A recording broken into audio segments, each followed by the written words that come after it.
Es que el doctor tiene compartida su pantalla. Doctor, si puede dejar de compartir su pantalla, se me hace que es algo del problema ahí. Yo no tengo compartida, la tiene compartida. ¿Nada? Ok. Perfecto. Jaime. No, ya estamos. Lo que no sé es por qué aparece. Ahí está ya. Ok, listo. Estamos.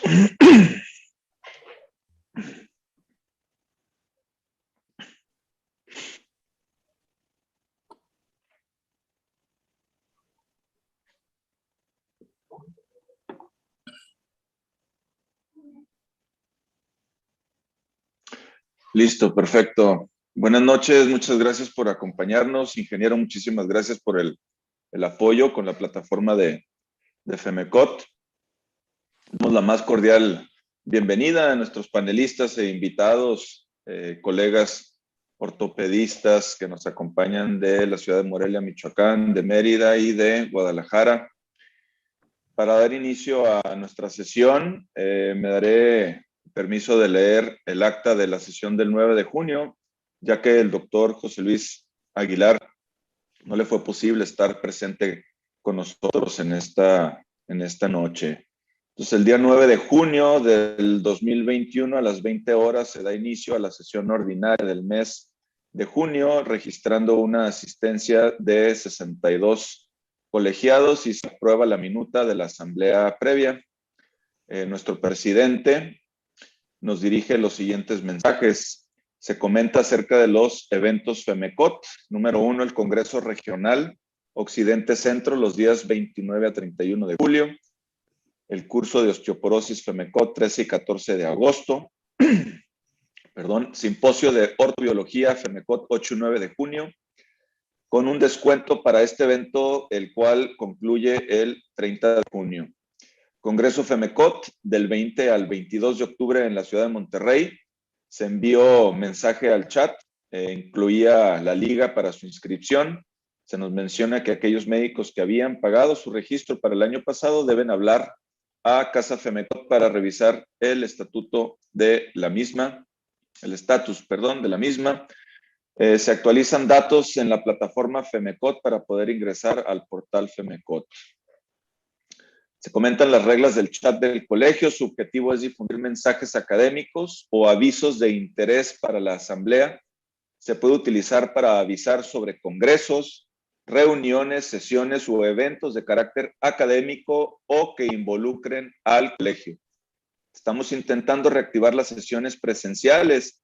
Es por eso que un servidor hizo la encuesta para saber el número de colegiados que tienen su esquema de vacunación completo. Aún así, debemos revisar qué lugares nos permiten tener el aforo al menos de más de 50 colegiados, lo cual a la fecha ha sido negado. El colegio aún no está avalado en eventos de laboratorios farmacéuticos y en el programa científico se presentó el tema de fracturas periprotésicas de cadera, moderando nuestro vicepresidente de FEMECOT, el doctor Darío Garín Certuche, con el tema de fracturas periprotésicas de cadera por el doctor Vicente Reyes de la Parra y presentación con casos clínicos por el doctor Julián Guerra Pérez. Les pedimos por favor que aprueben esta acta en el chat adecuado del colegio, en el cual también deben estar pasando lista, y veo que ya hubo más de 60 mensajes al respecto, lo cual quiere decir que tenemos ahí muy buena participación. Voy a estar aquí con varias pantallas a la misma vez entre mi celular y mi tablet para estar coordinando nuestra sesión de hoy. Ya nada más nos falta uno de los ponentes, esperemos se una próximamente, y me voy a permitir presentar el programa de esta noche. Tenemos trauma de codo en el adulto, por lo tanto vamos a hablar de fracturas de codo en el adulto, y con ustedes va a iniciar el doctor Josué Giovanni Escutia García de Morelia, Michoacán, seguido por el doctor Armando Tonatiu Mondragón Rodríguez de Guadalajara, y finalmente doctor Ricardo López Muñoz de Mérida. Los dejo entonces con el tema de fracturas de húmero distal ¿qué hemos aprendido? Previa a la presentación de los médicos, tuve la oportunidad de platicar brevemente con el doctor Josué Giovanni y me pareció muy acertada su participación, en donde él viene a compartirnos realmente su experiencia, qué es lo que está actuando, qué es lo que está haciendo actualmente. Doctor Giovanni, bienvenido, esta es su casa, su colegio. Aquí vamos a hacer de cuenta que estamos en una sesión presencial y le extendemos la más cordial bienvenida y un caluroso recibimiento en nuestra casa. Muchas gracias. Pues vamos a hacer vamos a compartir de una vez esto.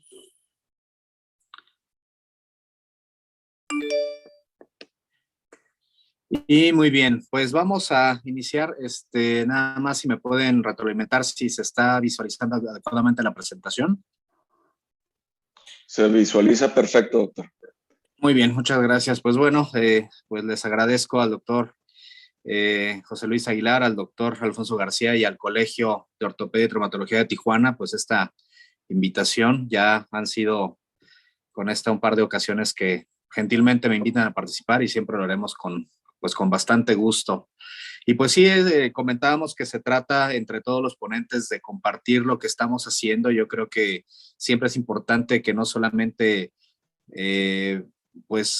estemos en sesiones donde veamos lo que podemos leer, que bien lo comentó el doctor García, sino que realmente veamos qué es lo que estamos haciendo, hasta dónde realmente podemos resolver, qué es lo que estamos teniendo dificultades, y pues de esto se trata esta sesión. No tengo convenios ni patrocinios comerciales por declarar. Y pues bueno, la reconstrucción del codo en general, que en buena parte las fracturas del húmero distal son una de las más importantes y al mismo tiempo de las más retadoras para resolver, es en el corto plazo siempre, como en cualquier fractura, pues quitar el dolor.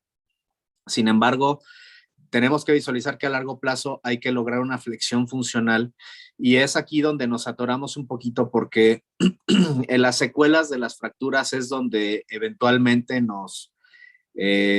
pues tenemos ese tope, ese problema de tener ese tipo de resolución. Y pues hay que hablar seriamente en algunos aspectos de lo que nos hemos topado en el transcurso pues ya de estos años. Hay que hablar seriamente si estamos haciendo ortopedia, estamos haciendo reconstrucción o estamos haciendo implantología, porque muchas veces como que he notado que se trata de adaptar lo que nos venden las casas comerciales y como implantes, a ver si aplica o no al paciente, y no al revés, tratar de visualizar primero la fractura, consensuar o integrar lo que necesitamos para ese paciente, y hasta después entonces elegir el implante que se adecue a la situación en la que estamos enfrentándonos. Puede haber muchos pretextos, que muchas veces tenemos las limitaciones y podemos verlo de manera fácil. Y esto quiero empezar compartiendo un caso de una paciente que me llegó. Ya no tenemos las radiografías iniciales, pero pues evidentemente se trataba de una fractura supracondílea humeral, en la que pues después de la cirugía inicial, pues una fijación aparente con tornillos, esto fue el primer resultado. Pero hay que tomar en cuenta que esa no fue la única cirugía que necesitó, y la única cirugía, ni la única cirugía tampoco a la que se enfrentó esta paciente. Después de esa cirugía tuvo otra en la que pues hubo y en mi opinión, pues un bastante acertado intento. Sin embargo, pues después de haber manipulado ya tanto esos tejidos blandos y ese hueso, pues ese hueso ya se encuentra desvascularizado, y aunque pues aparentemente había la noción y el concepto de utilizar implantes que nos aseguraran una rigidez adecuada para poder estabilizar la fractura, sobre todo por las cuestiones biomecánicas que vamos a platicar, pues finalmente en sus revisiones de seguimiento encontramos esto, que no hay consolidación. Tenemos que hacernos a la idea de que el paciente insatisfecho pues va a estar buscando distintas opiniones, que va a empezar a migrar en cuanto vea que algo no le no le gusta al cirujano, y eso se nota muchas veces en nuestra cara al ver la radiografía. Eso vale más que cualquier explicación que se pueda dar en el consultorio, y a veces pues se encuentran otras opiniones y pues llegamos a esto, ¿no?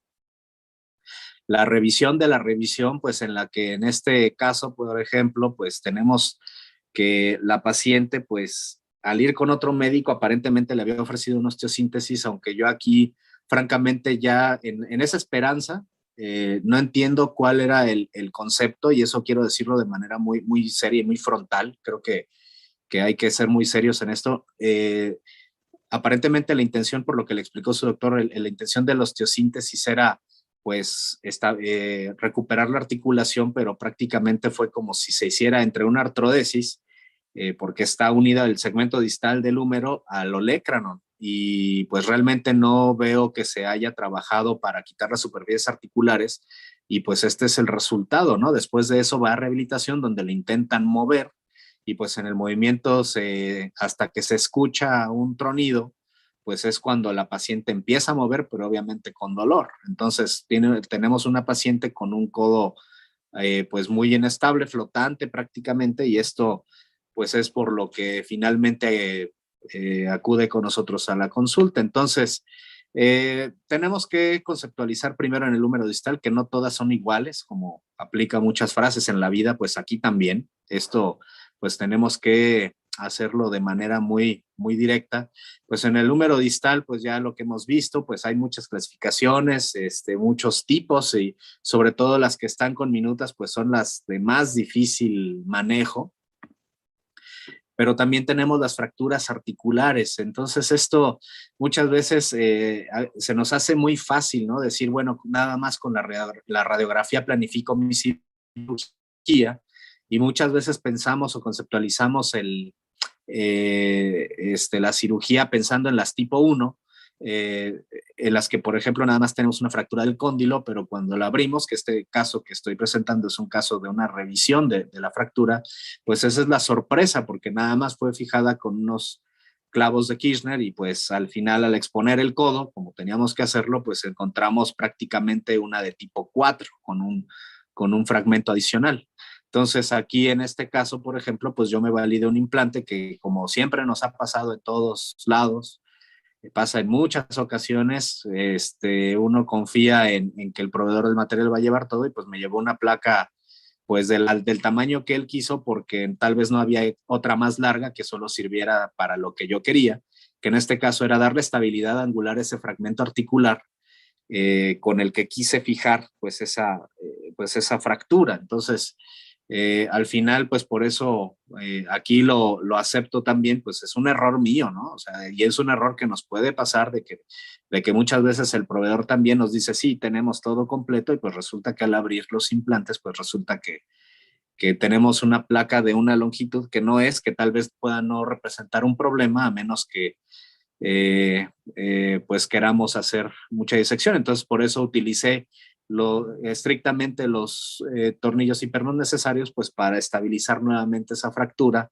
Y pues bueno, la paciente en sus seguimientos, no, tal vez no es tanto parte de este tema en particular, pero pues aunque le fue bien, pues después para retirar la placa, pues también es un abordaje pues poco amable. ¿Qué hay que lograr para la reconstrucción? Pues siempre hay que fijar todos los fragmentos, reconstruir bien las superficies articulares, que eso es lo más importante. Y hay que recordar que la estabilidad es importante para recuperar el fulcro y la bisagra del codo. En esto siempre es importante contrarrestar las fuerzas deformantes que son en el tríceps y el aparato flexor del codo. Son las que nos van a hacer una deformidad longitudinal desde el codo hacia el hombro, en esa dirección, como vamos a ver en un momento, que pueden hacer un efecto de cuña. Cuando el olecranon se apoya en donde tenemos este triángulo rojo que tenemos aquí, perdón, de aquí, al momento de apoyar sobre este sitio, cuando tenemos una fractura supraintercondilia, esto prácticamente va a servir como una cuña separadora de esos dos fragmentos, tomando en cuenta que estas dos masas musculares, las epitrocleares y las epicondilias, van a tener una tracción excéntrica. y lateral, lateral y medial, pues eso nos va a servir para que eso es lo que siempre batallamos, en mi opinión, en toda la reconstrucción de las fracturas del húmero distal. Entonces, por eso, de repente, cuando ya tenemos reducido el húmero, la parte articular distal, pues de repente lo queremos reducir y pues resulta que esas fuerzas deformantes nos vuelven a separar los fragmentos, o bien cuando ya tenemos la reducción hacia el segmento humeral, pues el problema es que los músculos nos traccionan hacia afuera y pues se vuelve a separar, y eso a veces puede tomar buena parte del tiempo quirúrgico para poder estabilizarlo, y aún incluso a veces teniendo, pues sobre todo fracturas con fragmentos intermedios, que eso ha sido para mí, por ejemplo, el coco en estas cirugías en muchas ocasiones, que a pesar de tener una fijación temporal, pues de repente resulta muy difícil, más no imposible. Comentaba yo, pues que a partir de este fulcro, esas fuerzas deformantes del tríceps y del aparato flexor, pues obviamente van a complementar pues este ciclo de fuerzas que van a interferir en nuestra reducción adecuada. Y tenemos que tomar en cuenta los factores adicionales que pueden influir en nuestro éxito o fracaso de la cirugía. La edad del paciente yo lo pondría un poquito en duda. Sí puede influir tal vez, porque lo que he encontrado es que conforme mayor es la edad del paciente y la complejidad de la fractura, tenemos más probabilidades de que tenga problemas de vascularidad en el hueso y que evolucionen a la pseudoartrosis. Eh, y va un poquito también relacionada a la parte del stock óseo, ¿no? La demanda física del paciente sí podría interferir, pero sobre todo también para estas cuestiones del stock. Y finalmente, pues que el paciente pues tenga una cuestión funcional. Si el paciente con una fractura compleja pretende tener actividades pues muy demandantes, hablando de deporte o incluso de trabajo físico, pues hay que sentarnos a pensar en la realidad, y obviamente eso lo tenemos que hacer no nada más con una radiografía, sino con estudios complementarios como es la tomografía computada, que nos permite configurar tridimensionalmente cómo vamos a reconstruir esas fracturas. Después de la fijación temporal, como comentaba, pues debemos tener ya una fijación definitiva, que en este caso, pues se nos ejemplifica muy bien cómo sigue siendo el estándar la doble placa. El implante no es que no importe, obviamente los implantes lo que tienen que resultar es en mayor facilidad para poder realizar nosotros nuestra cirugía, pero no debemos depender estrictamente de ellos. ¿Por qué? Porque muchas veces elegimos cualquiera de los implantes que por su rigidez, por sus características, pero estamos nosotros poniendo a un lado la realidad de las cosas, que es nuestra técnica quirúrgica. De nada sirve un implante que tenga una rigidez extraordinaria como el titanio, si en nuestras manos la mayor parte de las fracturas manejadas con placas de titanio, háblese de cualquier área corporal, pues tienden a fracasar.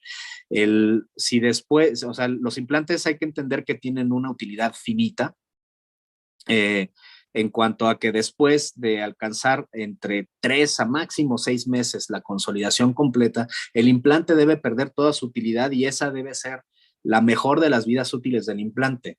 Hablando de fémur, obviamente podemos hablar de tiempos incluso más prolongados, que no es el tema, pero lo que quiero llegar es que si nosotros estamos eligiendo lo que nos venden en las casas comerciales por la rigidez y todo, y no porque realmente tengamos en cuenta los principios de la vascularidad del hueso, del contacto, pues entonces creo que estamos haciendo muchas cosas mal, y eso es parte de lo que desafortunadamente nos llega a varios de nosotros a nuestros consultorios. Entonces, aquí pues bueno, sí influye obviamente la rigidez del constructo. Para mí, digamos, mi técnica favorita pues es esta, la de doble placa. Habitualmente utilizo la placa posterior lateral y la del borde medial en el lado medial, válgame la redundancia, en el lado epitroclear.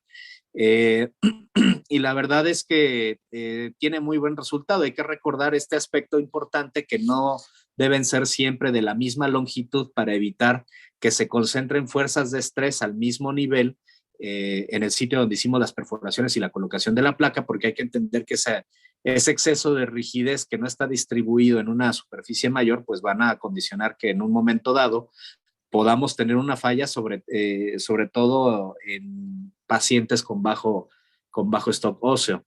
Hay que recordar también, esto sobre todo por algunos estudios que ya no son tan recientes, pero que nos dicen claramente cuál es la rigidez que podemos encontrar y cuál es el punto donde donde existen, mayores fuerzas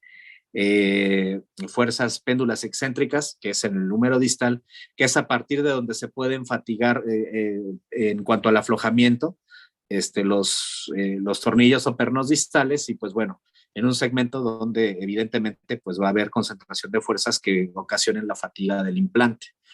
Entonces, pues en este sentido, pues también tenemos, a pesar de eso, también debemos tomar en cuenta otras cosas. En este es uno de los casos que tuve oportunidad de revisar. En este sitio, por ejemplo, vemos que no se realizó una osteotomía pues para abordar perfectamente la articulación, que se quiso hacer pues una técnica menos invasiva, y pues este es el costo de hacerlo. Pues al final el fragmento que se quiso osteosintetizar, perdón, pues no quedó en el lugar adecuado. Estos pernos con la estabilidad angular pues empezaron a erosionar en la región del radio distal, y pues esto en el caso de esta paciente pues ya cuando la revisamos pues no había viabilidad de fragmentos y terminó en una prótesis. Este es un estudio de tomografía donde efectivamente vemos que no está el segmento del húmero distal, pero no hay ni siquiera unión en el sitio contra el sitio de la osteosíntesis inicial. Entonces, eventualmente termina en artroplastía. Pues bueno, aún así, aunque se pueda hacer, no significa que se deba hacer. O sea, las indicaciones siguen siendo muy limitadas, porque hay que recordar que la extremidad torácica como es péndula, pues al final tiene fuerzas de distracción que puede condicionar que el implante no tenga una vida útil tan larga como queremos, y más en pacientes jóvenes. Sí, aunque sí, insisto, pues existen esas indicaciones en la osteoartritis postraumática en mayores de 60 años, creo que es una muy buena alternativa, como en el caso de la paciente, o la no unión en mayores de 70 años. Y pues bueno, aquí habitualmente pues lo que vemos es todo el remanente de lo que fue en un momento la osteosíntesis y cómo se tuvo que terminar en prótesis. Igual insisto, cuando no hay una unión osteonecrosis, este es un caso sobre todo documentado, no es mío evidentemente, pero aquí lo que yo quiero comentar, pues sobre todo por las distintas escuelas, yo en lo particular prefiero resecar la cabeza del radio. Hay quien la prefiere dejar, la verdad es que no encuentro en muchos casos la utilidad, pero bueno, hay que contrastar lo que se hace en otros lados también, pues para saber qué resultados estamos teniendo, y hasta ahorita pues afortunadamente pues han sido positivos los resultados.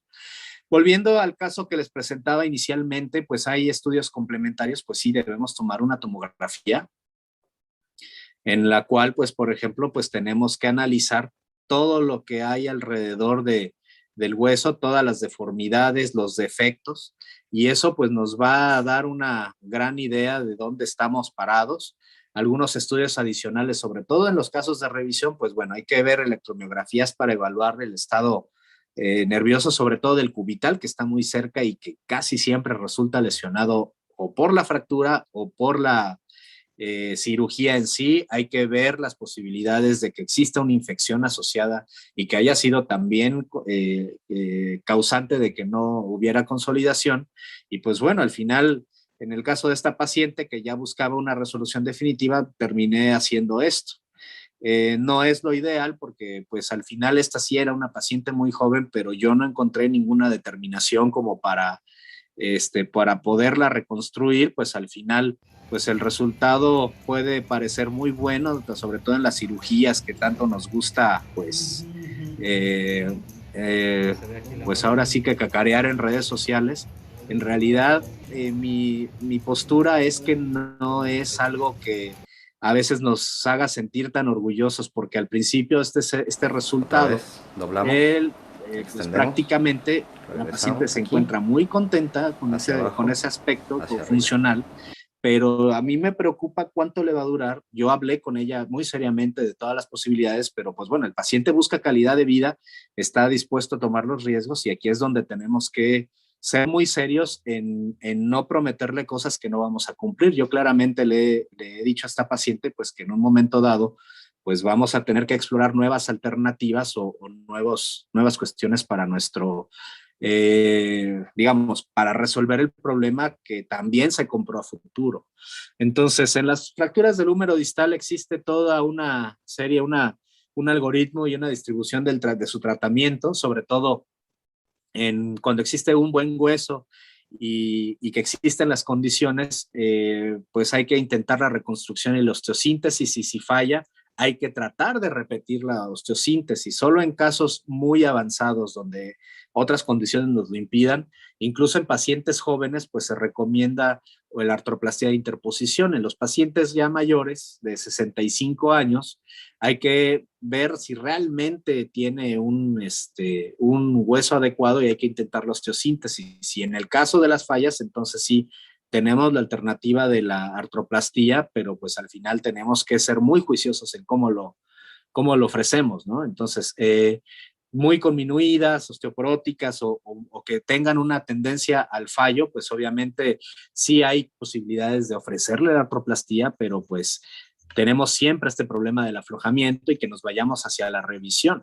A diferencia, por ejemplo, en este caso podría debatirse, bueno, tenías una paciente joven, ¿por qué no reconstruir? Porque ya teníamos perdido todo el segmento distal como para hacer una artroplastía. O sea, en este caso fue una unión que no, fue una no unión en la que no teníamos un hueso, una superficie articular, pues para hacer una artroplastía de interposición. Me tuve que ir hasta este extremo, pero eso es lo que estamos enfrentando y por eso replanteo esta pregunta en la que realmente somos ortopedistas o estamos siendo implantólogos nada más. Entonces, para llevar a casa es que tenemos que abordar la fractura según sus características, como hablaba de las fracturas estrictamente articulares, se trata de reconstruir y no de adaptar el implante.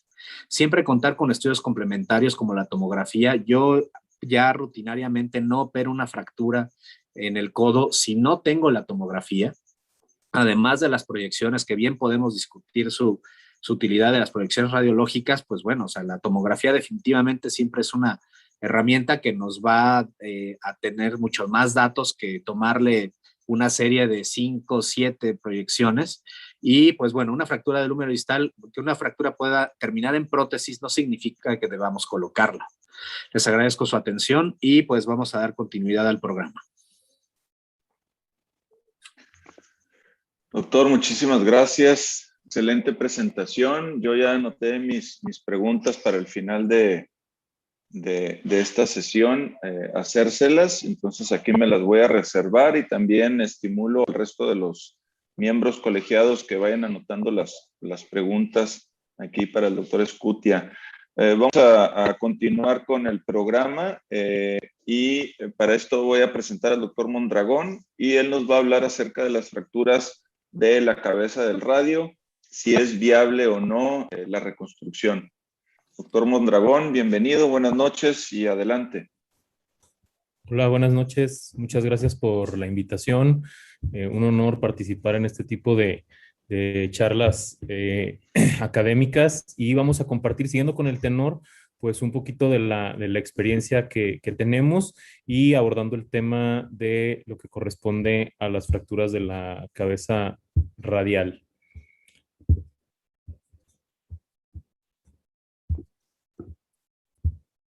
¿Ya se está compartiendo la pantalla?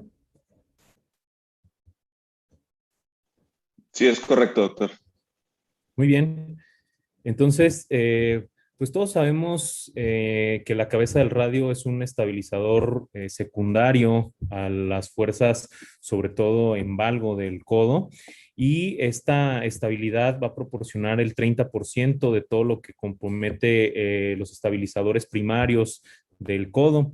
60% de la transmisión de la fuerza en un mecanismo de carga axial lo recibe la articulación radiocapitelar. Entonces, nos damos cuenta que la cabeza del radio, a pesar de ser una superficie articular muy pequeña, pues obviamente es una distribución de carga muy importante la que tiene a su cargo. Entonces, la estabilidad que nos proporciona la cabeza del radio no solamente es para las fuerzas de varo y valgo, sino también en las fuerzas rotacionales. Entonces, esta es la importancia que tiene el que nosotros debamos darle el tratamiento adecuado a las fracturas de la cabeza radial.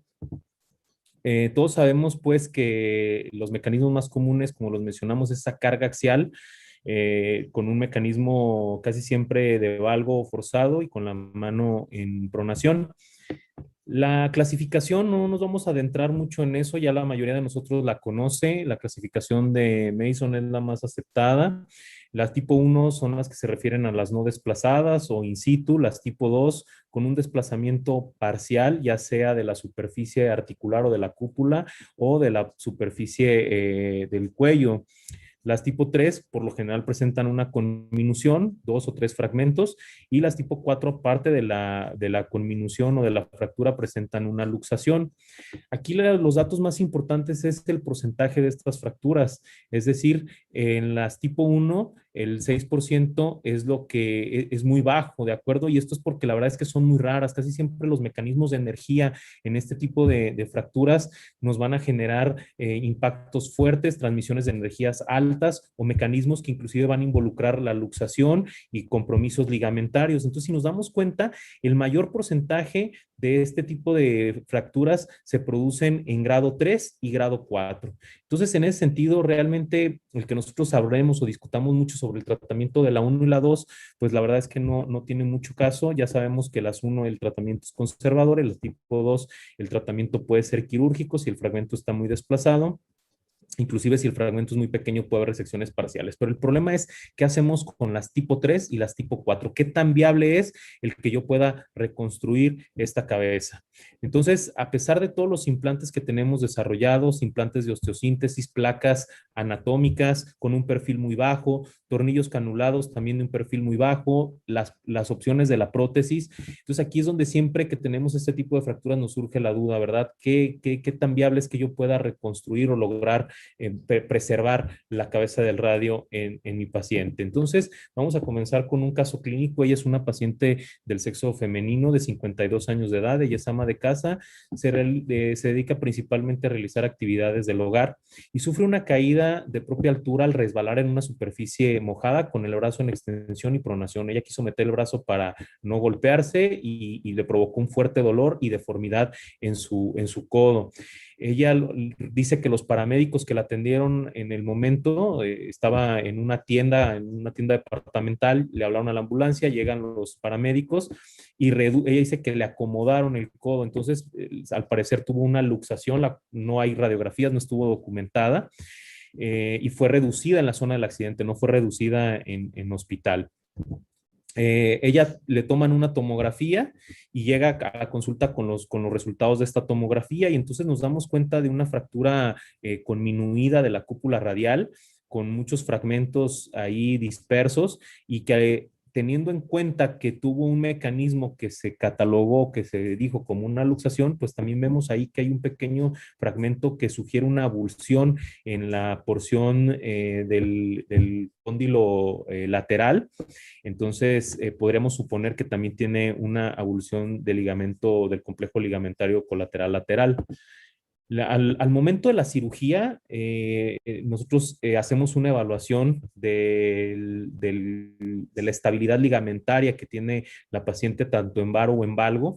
Esto es algo que es importante mencionar debido a que a pesar de que a lo mejor en la radiografía o en la resonancia, en la tomografía, no veamos este tipo de lesiones ligamentarias, tenemos que ir a buscarlas al momento en el que vamos a operar a nuestro paciente. Ahorita vamos a ver un poquito por qué es muy importante esto de la evaluación ligamentaria. Nosotros la diagnosticamos entonces con esa fractura, se le hace una reducción abierta, una fijación de los fragmentos con unos tornillos canulados y se hace la reinserción o la reparación del complejo ligamentario lateral con un ancla. La paciente evolucionó de manera satisfactoria en los primeros 2 meses, pero en el tercer mes empezó a tener crepitación, molestia y dolor en la zona de la cirugía. Tomamos una radiografía de control y vemos que uno de los tornillos empieza a migrar y uno de los fragmentos al parecer se necrosa. La sometemos nuevamente a cirugía y hacemos una resección de ambos tornillos y del fragmento que estaba prácticamente no consolidado. La paciente tuvo una evolución satisfactoria en cuanto a sus rangos de movimiento. Vemos una flexión prácticamente completa, una extensión con un rezago de 30 grados y la pronosupinación básicamente completa. El problema es que la paciente nos mencionaba que seguía persistiendo cierto dolor, que ella no recuperó el movimiento completo, que cuando se comparaba sus brazos había una restricción en el brazo operado, y entonces esto nos deja claro que a pesar de que para nosotros los datos radiográficos o aunque sean los rangos de movimiento clínicamente, hay pacientes que no quedan satisfechos a pesar de que nosotros lo consideremos como un buen resultado. Es muy importante entonces con los pacientes hablar de opciones muy claras, sobre todo de opciones, lo que nos va a ofrecer la opción de tratamiento, es decir, las metas reales de lo que yo estoy buscando con mi tratamiento. Nosotros vamos a tener en la literatura muchos artículos en donde podemos observar el tratamiento ideal para la fractura de la cabeza del radio, pero hay uno que me llamó mucho la atención y es un reporte epidemiológico sobre el tratamiento de las fracturas de la cabeza del radio en el Registro Nacional de Alemania. Es un registro que ellos hicieron del 2007 al 2016, donde evaluaron 70,118 fracturas de la cabeza del radio tipo 3 y tipo 4. Ellos empezaron a detectar datos muy importantes como un aumento del 20% en las fracturas de la cabeza radial, un incremento en los últimos 10 años, es decir, los mecanismos de energía de las lesiones cada vez son más altos y por lo tanto se puede asociar a este incremento. Un aumento en el número de artroplastía de la cabeza del radio en un 100% en los últimos 10 años, entonces esto nos indica cómo obviamente el desarrollo de nuevos implantes, pero también el conocimiento de la técnica adecuada y el evitar las complicaciones propias de la técnica, pues han hecho que sea también un recurso cada vez más utilizado.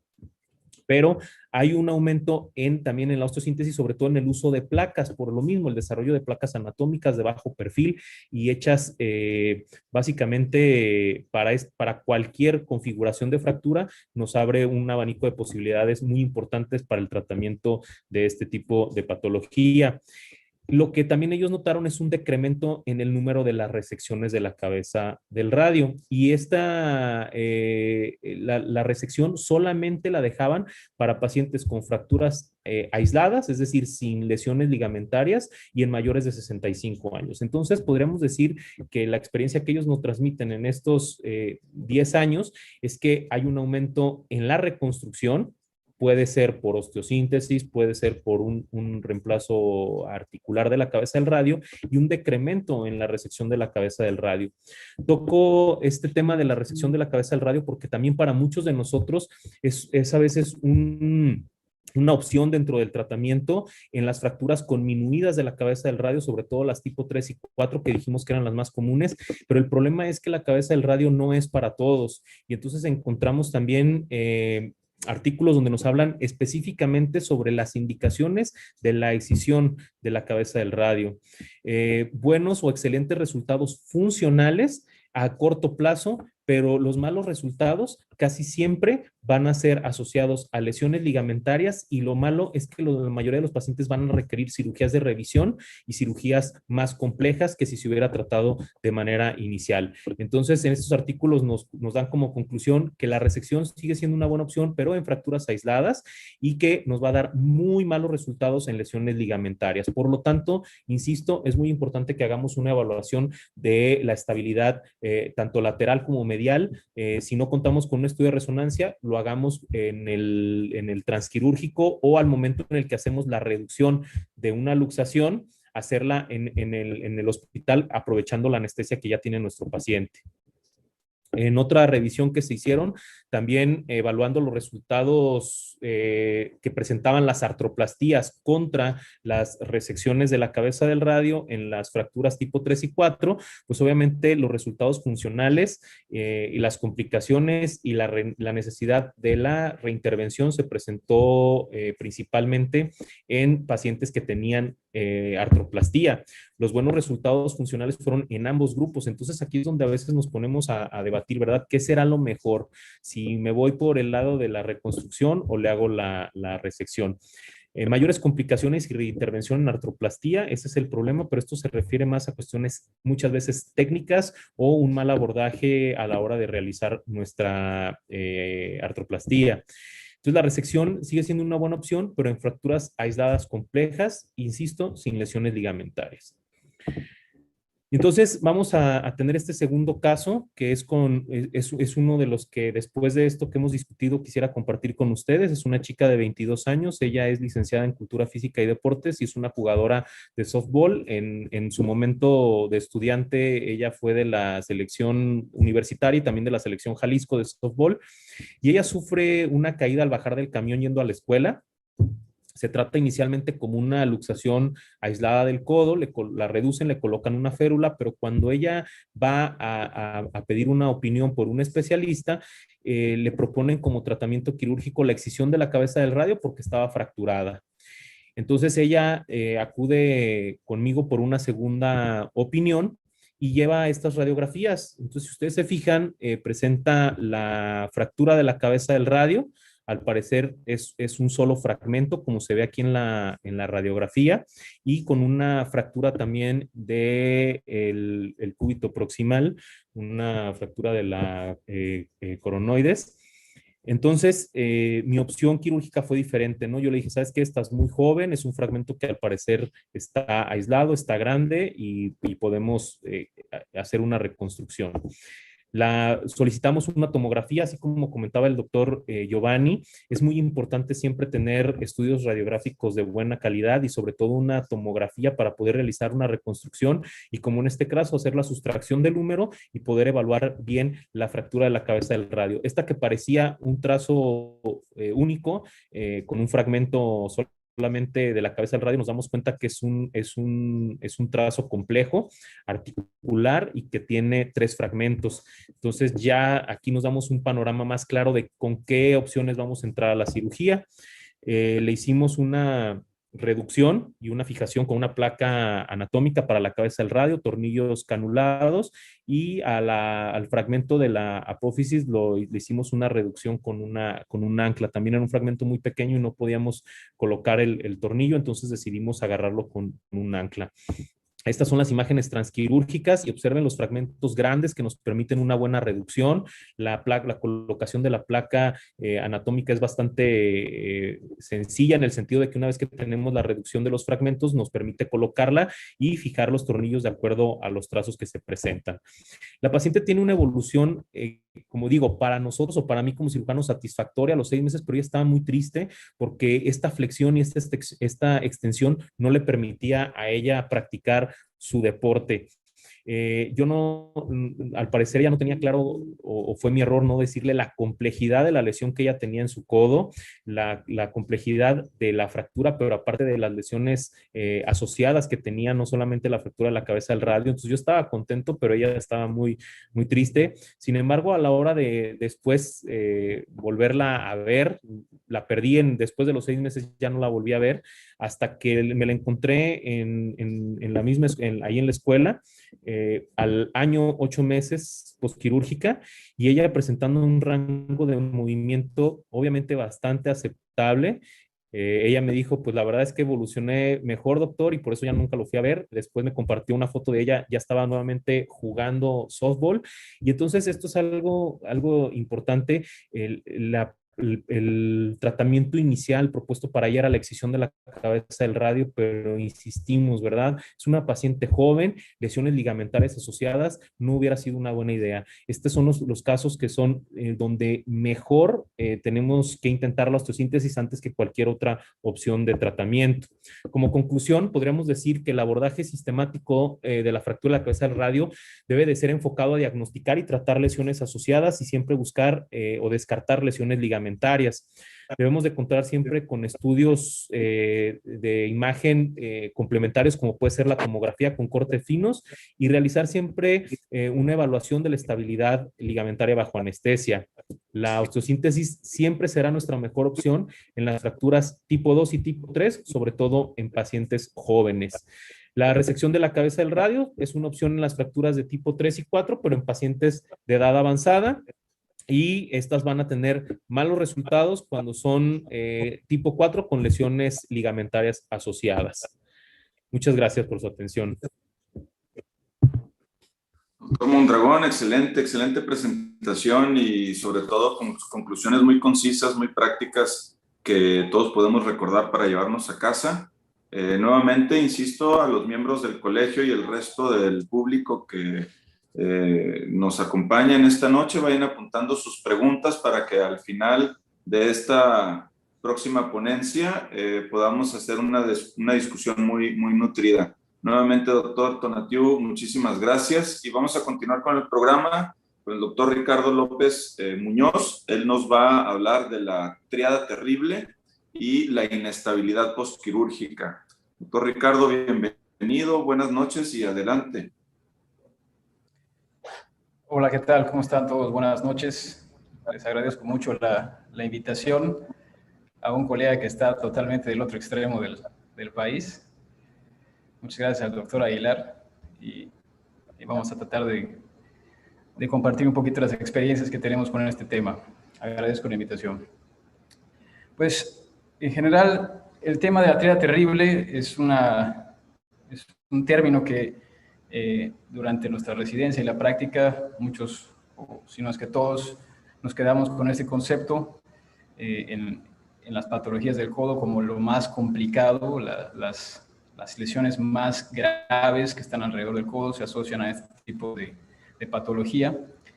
Y en realidad, la clave para poder resolver el problema de estas lesiones de gravedad es entender muy bien cómo funciona la estabilidad del codo para poder saber si lo que tenemos que enfocar en nuestro tratamiento es la reconstrucción ósea o la reconstrucción ligamentaria, ¿no? Es muy importante reconocer quién falló en esa lesión del codo, si fueron los huesos o los tejidos blandos los que están condicionando la mayor gravedad de inestabilidad en el codo. Como mis antecesores, quiero empezar con un pequeño caso que luego voy a retomar. Este es un paciente masculino de 35 años que acudió con un diagnóstico de luxación de codo aparentemente ya reducida y se inmovilizó únicamente después de la reducción y llegó 4 semanas después a la consulta. Aquí pueden observar un poco el estudio tomográfico y se ve la gran conminución que existe en la coronoides, en la apófisis coronoides. Vean el grado de conminución que tiene este paciente. Y fue sometido a una cirugía donde se le hizo un abordaje anterior en el codo para hacer una reconstrucción de la coronoides, ¿no? Y a los 3 meses, este fue el resultado. Se ve la fijación en el sitio del cúbito, aparentemente la congruencia de la fijación con respecto a la superficie articular, pero en realidad esto está totalmente incongruente, y es que este espacio que está aquí no debería de existir, y pues muy probablemente nos podemos ir con la finta de que esto está bien reducido o está bien reparado por la coronoides, pero esto es un codo que está incongruente. Y con este caso entonces iniciamos la reflexión, ¿no? ¿Quiénes contribuyen a la estabilidad del codo? Ya se ha hablado un poco de esto, pero es para mí la clave para poder saber resolver las triadas terribles. Las superficies articulares de apoyo y las cargas que se generan en el codo van a requerir estabilidad traslacional, es decir, de anterior a posterior, y van a resistir deformidades angulares en varo y en valgo. Entendiendo estos conceptos, podemos empezar a dilucidar cuáles son las fallas críticas, ¿no? Hablando de quiénes contribuyen más para cada uno de las estabilidades, tanto traslacionales como angulares, aquí tenemos que ante un codo extendido, la articulación en varo o en valgo va a aportar de un 55 a un 30% de la estabilidad del codo. El ligamento colateral medial en varo no va a aportar nada en extensión, pero va a aportar un 30% de la estabilidad en valgo. El ligamento colateral lateral cubital va a aportar en extensión nada para valgo, pero un importante porcentaje en varo. Y la cápsula articular con un gran porcentaje en la extensión. Y en el caso de la flexión, la articulación va a aportar de un 80 a 35% la estabilidad, y los ligamentos se equiparan de acuerdo al ligamento colateral medial y el colateral lateral cubital. Así que a grandes rasgos podríamos decir que la articulación o la congruencia ósea va a aportar el 50% de la estabilidad y la ligamentaria el otro 50%. Si nosotros entendemos bien esto, cualquier lesión que podamos observar en el codo, podemos tener una buena guía de tratamiento. Los ligamentos colaterales actúan como cables de tensión, específicamente el colateral lateral cubital, porque recordemos que el complejo ligamentario lateral del codo está compuesto por la banda del colateral lateral radial, también el ligamento anular y este ligamento que es el colateral lateral cubital. Este ligamento colateral lateral cubital a veces pasa desapercibido porque no se entiende mucho su función, y es que funciona como una especie de hamaca a la cúpula radial cuando nosotros supinamos el codo para evitar que se subluxe o que la cabeza se traslade en otra región posterior ante la rotación. Así que este ligamento colateral lateral cubital es de vital importancia por su efecto de suspensión. Vean esta imagen, este video, como cuando se supina el antebrazo sin o con la ausencia del ligamento colateral lateral cubital, cómo ocurre el evento de subluxación al hacer la supinación, la apertura del espacio, y esto solo es por el compromiso del ligamento colateral lateral. Es importantísimo entender que ante la falla o la ausencia de este ligamento, nuestro codo va a estar inestable. Y lo más importante es saber que esto nunca va a cicatrizar solo. Este ligamento, cuando sospechemos o cuando documentemos su lesión, va a ser imperativo solucionar o repararlo. Nunca va a cicatrizar en una buena posición. A diferencia del ligamento colateral medial, que Murray en el 2013 expuso una serie de casos sobre las lesiones del ligamento colateral medial, donde él mencionaba que este ligamento siempre cicatriza y que siempre que la articulación sea congruente a este ligamento, a diferencia del colateral lateral cubital, no habría que hacerle más que inmovilizarlo. Aún con bostezo, el paciente va a estar asintomático. Entonces, de ahí la gran diferencia entre uno y otro ligamento. Con respecto a las partes óseas, entonces la estabilidad se va a distribuir en estas tres regiones, que son el olecranon, la cabeza radial y la apófisis coronoides. Con respecto al olecranon, parece no ser tan esencial en la estabilidad, aún con alguna fractura relacionada con una triada, si es que se acompaña. En estudios se ha visto que se puede resecar hasta un 50% del olecranon, siempre y cuando la coronoides esté íntegra y los cables de tensión, que son los colaterales, estén intactos y el tríceps esté intacto. Así que si todo esto está íntegro, el olecranon puede estar hasta un 50% comprometido y aún así no va a tener tanto problema. Pero atención, si tenemos alguna de estas estructuras involucradas, entonces el olecranon será esencial para la estabilidad, sobre todo traslacional anteroposterior. Incluso este olecranon, sabiendo que se puede resecar hasta un 50%, puede ser utilizado como injerto para las lesiones de la triada terrible que involucran la apófisis coronoides, sin utilizar obviamente el 50%, pero podemos utilizar el tip del olecranon para poder hacer reconstrucciones importantes, ¿no? Hay que tener especial cuidado en las fracturas que involucran la superficie articular posteromedial, porque si existe una pérdida de 6 milímetros en esta zona, puede ocasionar una sobrecarga del ligamento colateral medial, y esto a la larga puede haber alguna deficiencia o una inestabilidad asociada, ¿no? Otra área del olecranon que hay que tener muy pendiente si está asociada a nuestras fracturas es la avulsión de la cresta del supinador en la región del cúbito proximal.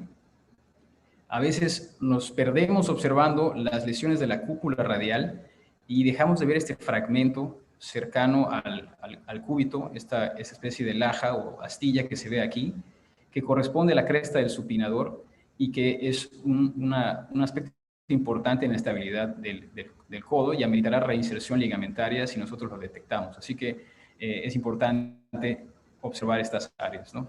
Después del olecranon, entonces tenemos a las dos estructuras faltantes, que son la coronoides y la cabeza del radio. La coronoides está establecido que aporta el 60% de la estabilidad en el codo en las estabilidades traslacionales y la cabeza radial un 40%, como ya lo comentaron previamente. Así que, en realidad, la cabeza radial, aquí no me voy a tardar mucho, que ya lo revisaron. Para la estabilidad en valgo, parece que las fracturas aisladas no son tan esenciales dejar la cabeza o conservar la cabeza si hablamos de estabilidad del codo, ¿no? O sea, no hay un problema muy grave en la estabilidad en valgo si es una fractura aislada de la cúpula radial o de la cabeza radial. Por eso se puede resecar o por eso hay opciones de hacer resección, porque parece que no tiene tanto impacto en la inestabilidad, siempre y cuando esté íntegro el ligamento colateral medial. Si no tenemos esta integridad del ligamento colateral medial, podemos ponerle hasta una prótesis de la cabeza radial y seguiremos observando que hay un espacio de incongruencia. Así que es importante que sea con integridad del ligamento colateral medial. La apófisis coronoides parece que es la llave de todo este problema en cuanto a su reconstrucción para poder obtener una estabilidad un poquito más robusta en la parte del codo cuando se asocia a las triadas terribles, ¿no? Recordemos que la coronoides no la podemos ubicar únicamente como un tip, nada más, o como una parte puntiaguda. Es toda un área extensa de la parte anterior del cúbito que tiene y están descritas facetas bien importantes, sobre todo la faceta medial, que es esta que se encuentra aquí, como descrita como la faceta sublime, y en la región lateral, esta faceta anterolateral, y luego están las zonas de la base de la apófisis coronoides. Entender esta parte y entender que son diferentes áreas de las facetas de la coronoides nos puede ayudar mucho a la hora de hacer una reconstrucción, sobre todo analizándola con tomografía. ¿Cuánta pérdida ósea es tolerable en la coronoides? Esa es la pregunta que muchas veces nos hacemos cuando las luxaciones de codo las asociamos a una fractura de coronoides. Y típicamente, si los ligamentos están preservados, atención, las fracturas oblicuas tipo 2, sin fractura de la cabeza radial, se consideran estables. Fracturas tipo 2 de la coronoides, pero con fracturas de la cabeza radial, entonces se consideran inestables. Recordemos que ya involucraría parte del 60% más el 40% que aporta la cabeza del radio, y entonces involucraríamos una inestabilidad. Y fracturas tipo 3, con o sin fractura de la cabeza radial, se van a considerar inestables. Así que es válido que sigamos utilizando la regla del 50% para confirmar si esto está involucrado como una tipo 1 o tipo 2. Utilicemos la punta del olecranon y tracemos una línea para saber si estamos a más del 50%, para saber si es una tipo 2 o una tipo 1. Así que es importante definirlo. Si ya sabemos que es una tipo 2, poder repasar estos conceptos que acabamos de decir. Una vez dicho lo anterior, este concepto del triángulo es el más clásico. Odrisco lo presentó y hablaba como una especie de protección, o imaginándonos que el codo es como una especie de castillo, donde la pared externa del castillo son estos tres elementos: la articulación cúbito-humeral, específicamente la coronoides, el ligamento colateral medial y el ligamento colateral lateral cubital. Esos serían como los tres pilares o la parte externa de nuestro castillo, y cualquiera de estos que se vea involucrado va a provocar que exista una inestabilidad del codo. Si vemos el proceso por el cual se luxa el codo, recordemos que es un proceso primordialmente rotacional, es decir, el paciente cae con el codo en extensión y en supinación, y ocurre este mecanismo torsional que va lesionando las estructuras ligamentarias, como lo sabemos como en el círculo de Ori, lesionando primero el ligamento colateral cubital, luego la cápsula anterior, y entonces hasta el final pudiendo lesionar el colateral medial y la cabeza del radio. Si hablamos entonces de la tríada terrible, sabemos que está involucrada la articulación cúbito-humeral por la coronoides, también involucrando la cabeza del radio, y involucra también esta parte que nunca se nos debería olvidar, que es el ligamento colateral lateral, y también algunas áreas de la parte del extensor común. Estas áreas del triángulo de estabilización van a corresponder a nuestra tríada terrible.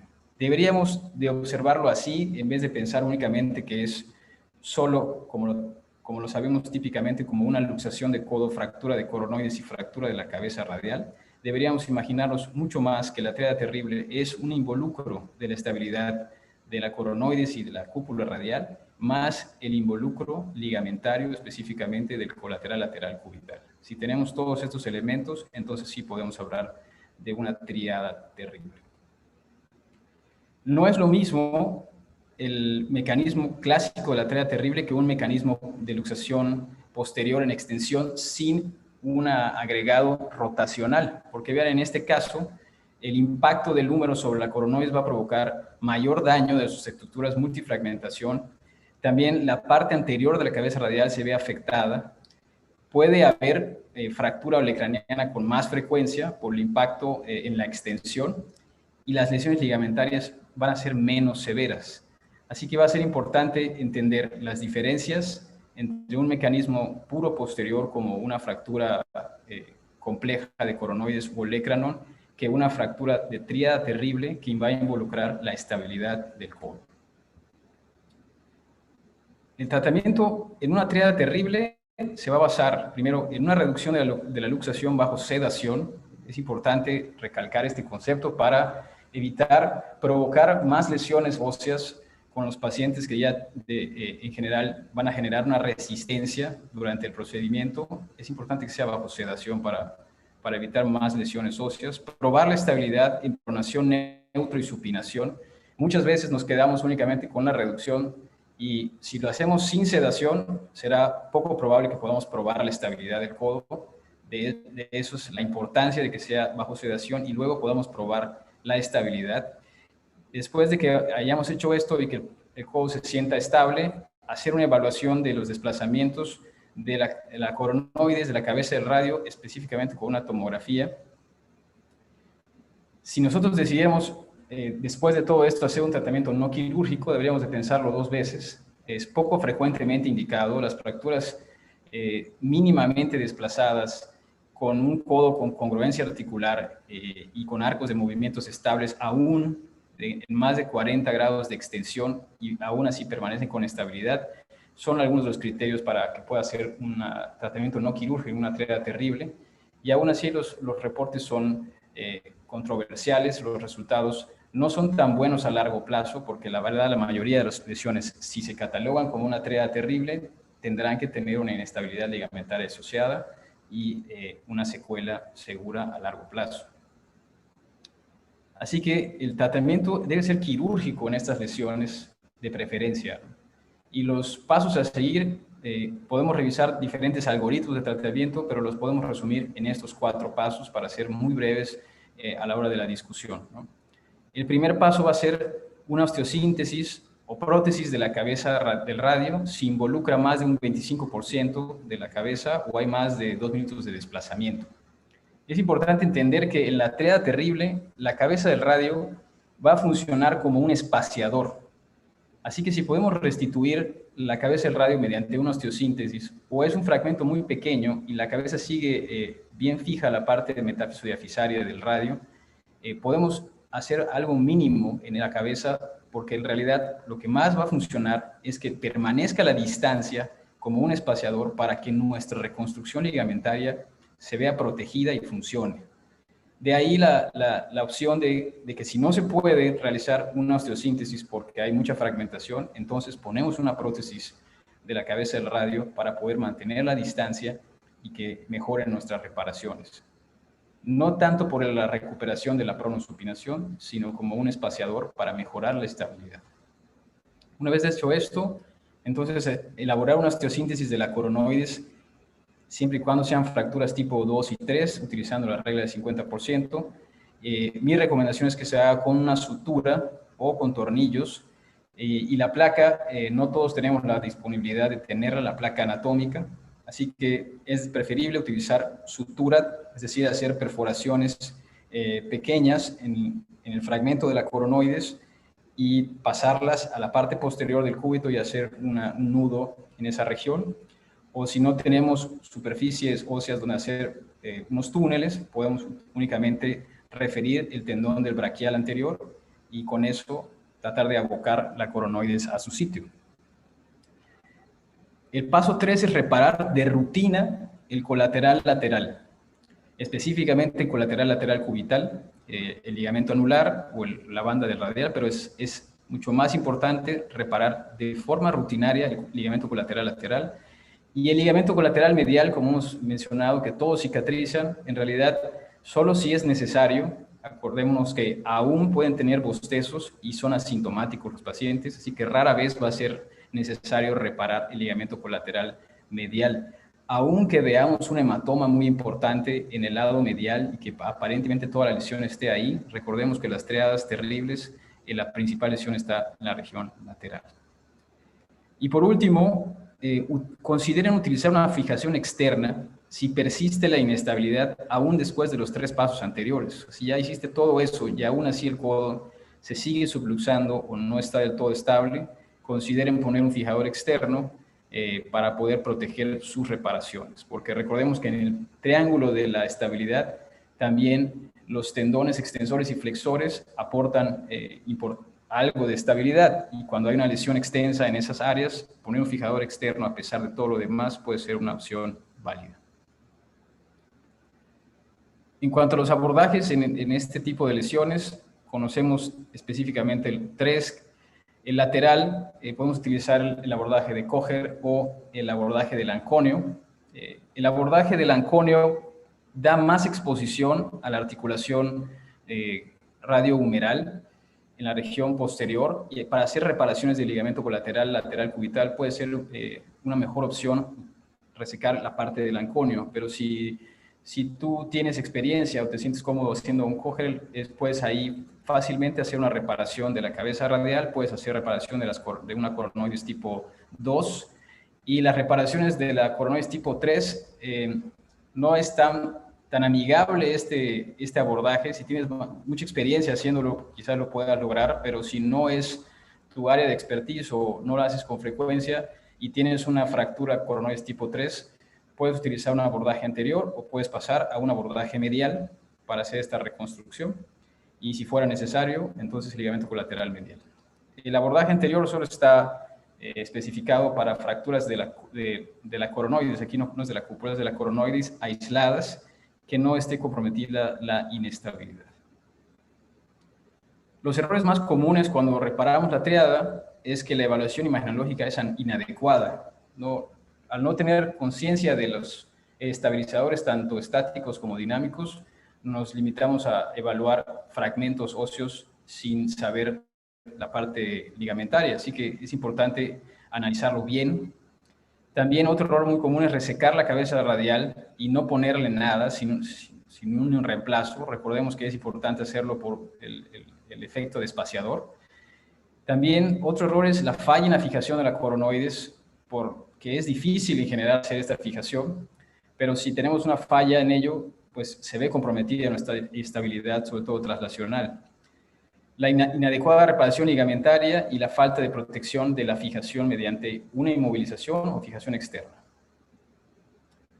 Voy a finalizar entonces con estos 2 casos. Este es un caso agudo, no es un caso que lleva mucho seguimiento, pero vean, es un caso de una paciente femenina de 70 años que tiene una luxación de codo que está asociada a la fractura de la cabeza del radio.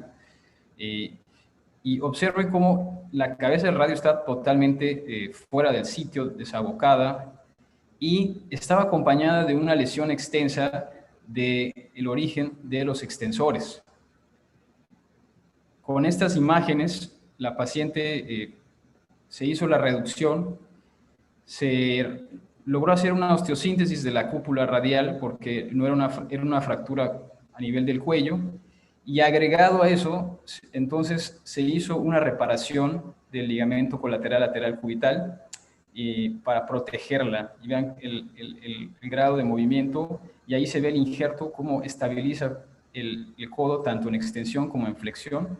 Este es un caso como muy sencillo de ver cómo aún con una luxación, como vemos acá, con la fractura de la cabeza del radio, aparentemente sin asociación a cúpula radial, pero con inestabilidad ligamentaria asociada, es importante restituir la cúpula, pero también es importante reconstrucción ligamentaria. Y en el caso número 2 que les voy a presentar es en continuación del primero que les presenté. Este es un caso que es mío. Así que es un poco mea culpa para que observen cómo estaba fragmentada la cúpula radial, la coronoides. Vamos a recordarlo así. Les agrego unas imágenes del abordaje anterior que le hice. En ese momento contemplé únicamente la fractura de la coronoides sin que me pareciera que existiera una inestabilidad ligamentaria asociada. Me parecía que el codo estaba reducido, no veía imágenes que demostraran inestabilidad, así que lo que hice fue tomar un fragmento del olecrano, el tip del olecrano, como se ven en esas imágenes, y fijarlo con un abordaje anterior para que yo pudiera tener más exposición. Sí, el abordaje requiere pues un poquito más de cuidado anatómico por todas las áreas neurovasculares que están aquí, pero vean aquí cómo con esta exposición pude colocar pues, 2 tornillos en el área específica de la coronoides para poder hacer esta sujeción de mis injertos del olecrano. Y este fue cómo quedó el resultado, pero a los 3 meses pasó esto. Es decir, estaba muy bien mi fijación, pero cuando el paciente empezó a movilizar el codo, empezó a tener una inestabilidad asociada. Y es que, a pesar de que me había llegado con un mes de diferencia, contemplé que no había visto una lesión ligamentaria, así que se tuvo que volver a intervenir a los 3 meses. Vean, este es un abordaje lateral, y vean cómo se subluxaba la cabeza del radio por tener una ineficiencia del ligamento colateral lateral cubital. Vean cómo se luxaba la cabeza del radio por completo al hacer la supinación, por la vasta lesión que existía ahí. Así que le hice una reparación ligamentaria con un injerto. Aquí se puede observar el injerto que viene desde el cúbito y que va hacia el área epicondilia. Esta área es el injerto, más la reparación del ligamento anular en esta zona.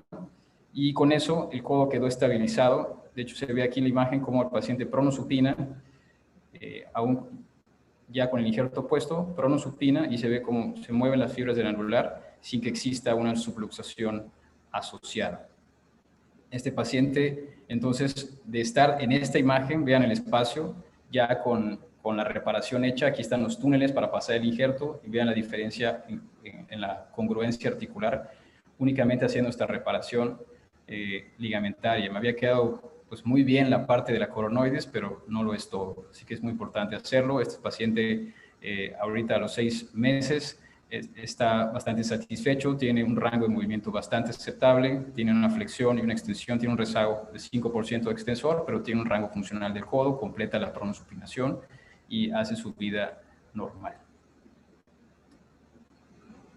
Las conclusiones es que en fracturas de la tríada terrible hay que poner un énfasis en explorar las estructuras ligamentarias y entender su biomecánica con una articulación congruente. Después de la fijación, el ligamento colateral medial va a curar solo, no nos preocupemos tanto por eso. En cambio, sí nos preocupemos mucho más por el colateral lateral cubital, que requiere reparación siempre. El olecrano puede sacrificarse aún con un 50% con la integridad de las demás estructuras o ya reparadas. Las fracturas aisladas del radio parecen no ser tan esenciales para la estabilidad siempre y cuando haya estabilidad del ligamento colateral medial. Y hay que seguir la regla del 50% para coronoides como una buena estrategia para poder entender si es necesario fijarla o no, más todo lo demás. Muchas gracias.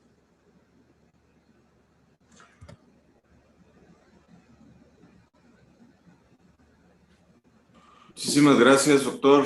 Excelente presentación y bueno, hemos llegado al final de nuestra sesión y estamos esperando aquí algunas de las preguntas de nuestros colegiados. Para empezar, un agradecimiento a cada uno de ustedes, doctor Escutia, doctor Mondragón, doctor López. Y yo tengo una primera pregunta para el doctor Mondragón. En las fracturas de húmero distal, ¿todavía hay lugar para la osteosíntesis mixta, es decir, aumentar la estabilidad con fijación externa? No vi que se hiciera algún comentario al respecto. Y la otra pregunta es si hay casos en donde la pobre calidad ósea amerita, requiere o se hace aumentación con cemento, utilizando tornillos más cemento para aumentar la fijación de estos.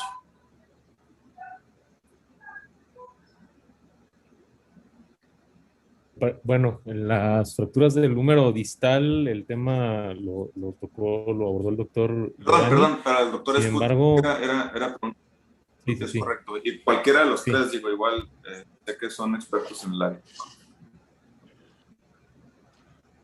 Bueno, aquí es importante que sí estabilicemos en cuanto a la fijación externa, pero eso en una condición inicial, en mi opinión. O sea, siempre hay que hacer la reconstrucción definitiva.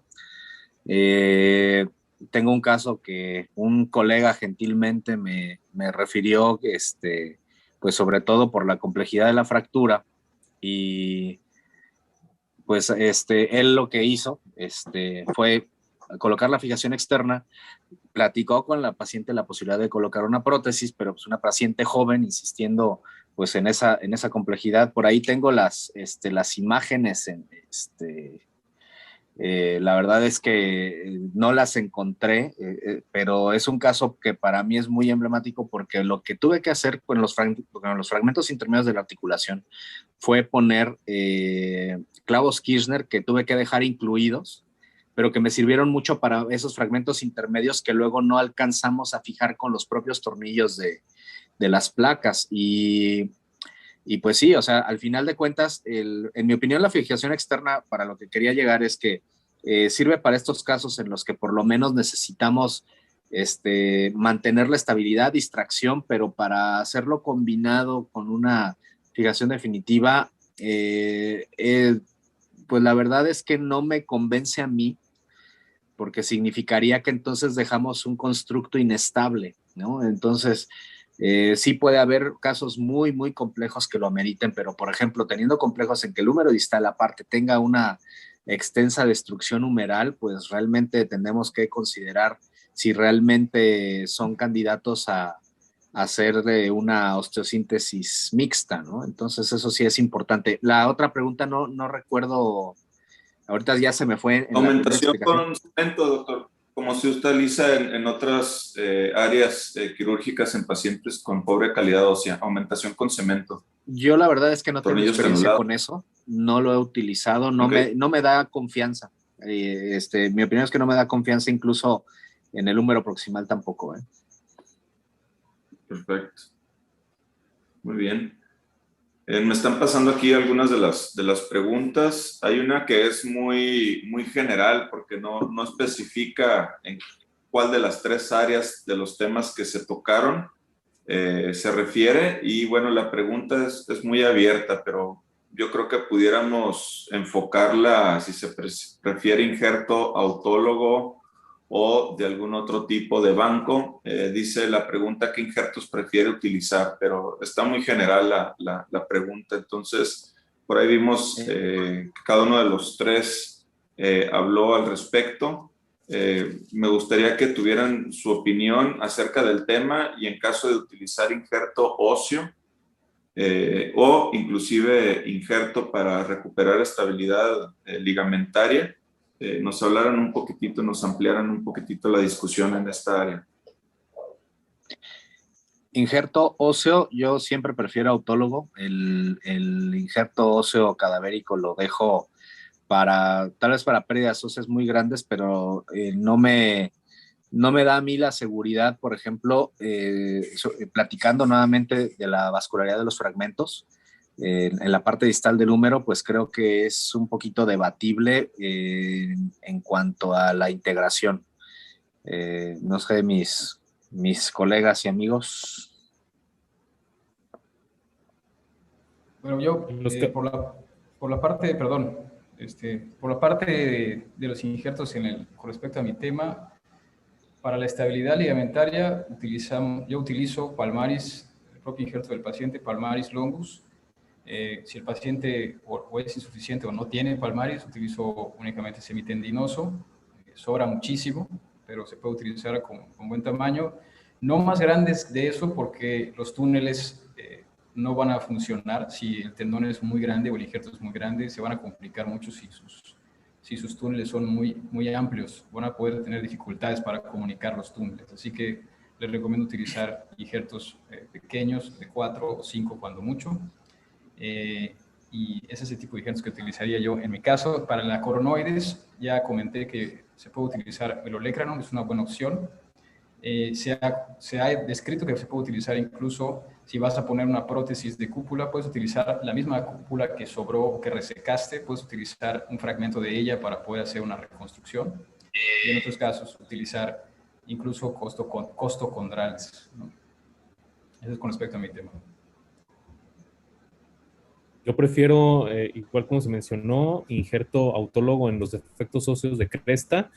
En algunos donde nada más quedan algunas brechas y el defecto no es mayor, ahí sí prefiero chips o quizá matriz ósea. Esto en el caso, como les decía, de fracturas.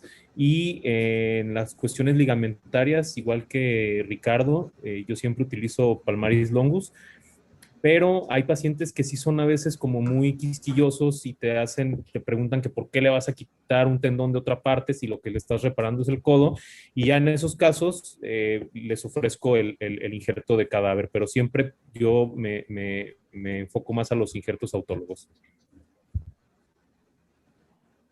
Perfecto. Sí, tengo el mic ahí prendido. Bueno, otras preguntas. Manejo posoperatorio, yo creo que vamos a irnos a medidas generales, doctor Escutia. Manejo posoperatorio de la osteosíntesis de húmero distal. Algunas recomendaciones que sean muy generales. Está apagado tu micrófono, Iván. Perdón, ¿sí me están escuchando? Bueno. Sí, ya. Listo.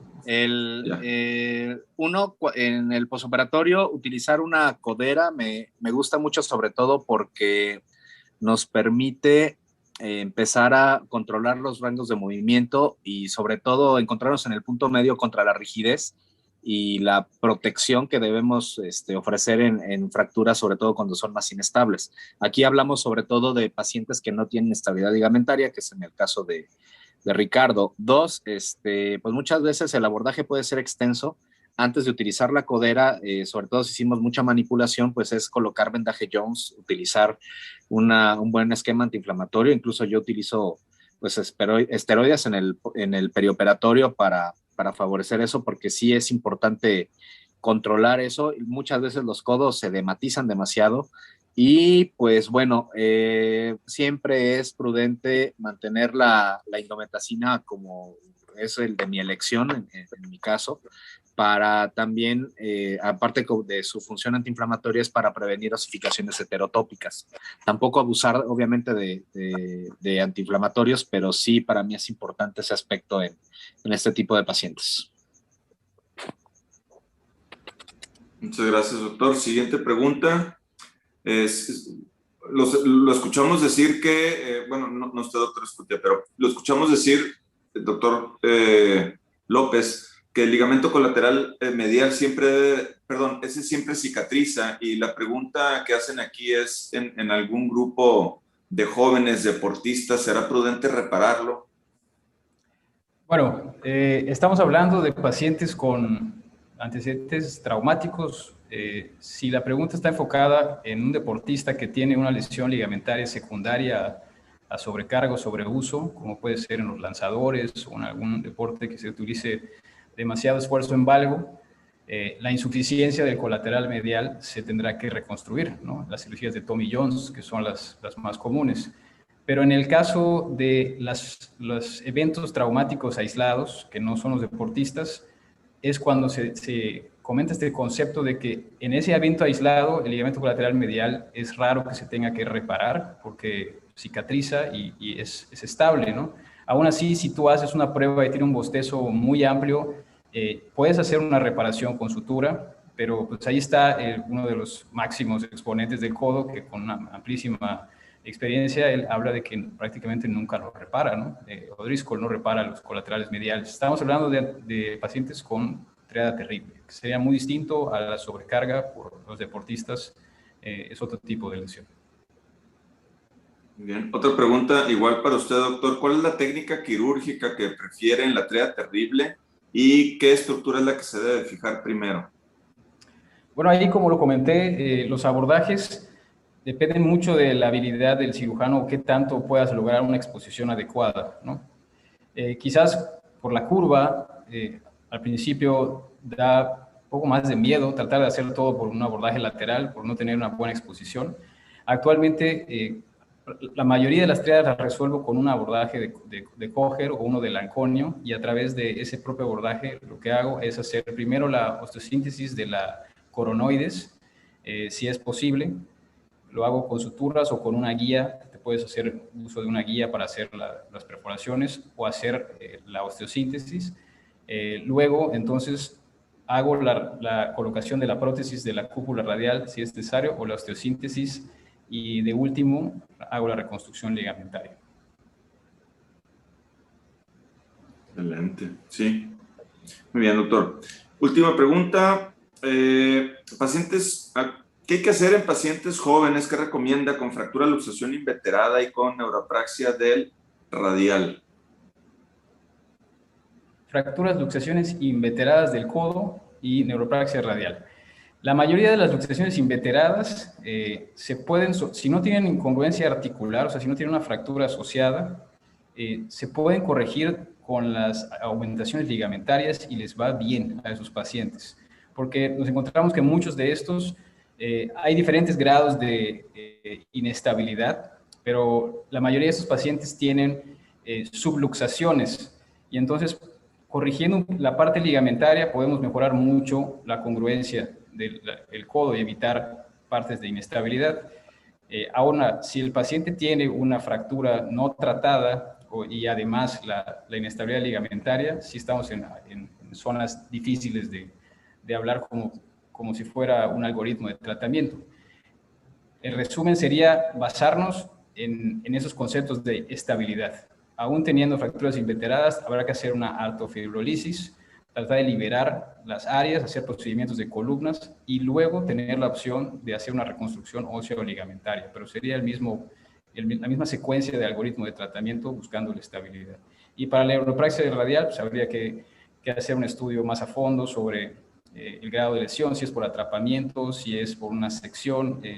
Se pueden hacer, dependiendo de las lesiones, algunas neurorafias o algunas aumentaciones acompañados del staff de rehabilitación, si es que está en tiempo el paciente para seguir estando estimulado hasta donde se pueda, pero si ya tienen lesiones de más de 3 a 6 meses, probablemente sean no reparables, ¿no? Bien, bien, muy bien. Doctores, muchísimas gracias. Gracias por acompañarnos. Gracias por el tiempo que le han dedicado a la academia y compartir sus experiencias con nuestro colegio, con nuestros miembros y el resto de las personas y médicos, colegas que nos acompañan esta noche. Sin más por el momento, pues damos por finalizada la sesión de esta noche. No sé si tengan algún comentario adicional de cierre, de despedida. Pues nada, agradecerles obviamente la invitación a participar con ustedes. Creo que una de las ventajas de este tipo de sesiones virtuales pues es provechoso compartir experiencia de punta a punta del país, como lo hicimos en este caso, y pues obviamente nosotros honrados con todo esto de pues de compartir lo poco o mucho que hacemos, pero que sea para el bien de nuestro gremio ortopédico. Muchas gracias. Gracias a todos. Muy bien. Ya para finalizar, por parte del Colegio de Ortopedia y Traumatología de Tijuana, les recuerdo que la sesión de agosto, la fecha todavía está por fijarse, va a depender de la disponibilidad de la plataforma de FEMECOT, pero sí les recuerdo que los miembros aspirantes a nuevo ingreso a nuestro colegio preparen sus trabajos, porque vamos a hacer una sesión muy nutrida con sus trabajos de ingreso a nuestro colegio para el mes de agosto.